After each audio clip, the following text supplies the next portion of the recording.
Bonsoir Bertrand Rakhmadou. Bonsoir monsieur. Vous deviez prendre la suite bonsoir. de Patrick Labeaune. Est-ce que c'est un effet indirect de toutes les histoires qui ont donc émaillé cette fin de campagne autour notamment de la démission de Patrick Labeaune? Est-ce que vous êtes un peu victime finalement de ce qui s'est passé chez vous? Non.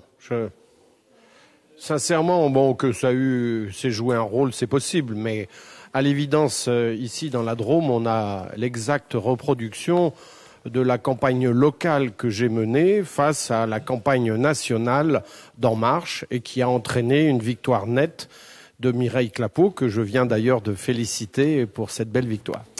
Alors je vais vous appeler mon général parce que on vous a découvert cette semaine dans les débats sur France 3. Vous êtes un ancien général de l'armée de terre. Est-ce que d'une certaine manière, c'était pas dès le départ une mission quasiment impossible? Vous étiez complètement nouveau, quasiment inconnu en fait dans le département. Est-ce que c'était pas déjà perdu d'avance?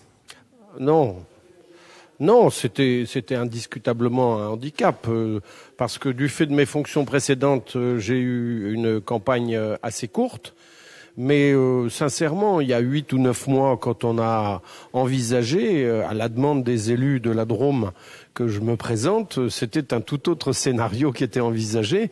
Mais vous savez très bien que l'actualité politique française a été très sévèrement chamboulée et qu'il s'agisse des présidentielles ou même des législatives, une multitude d'affaires sont venues émailler notre campagne et finalement confirmer qu'il y avait plus fort que nous en face, puisque c'était du chef de l'État à tout le gouvernement qui était en marche et mobilisé pour cette campagne législative.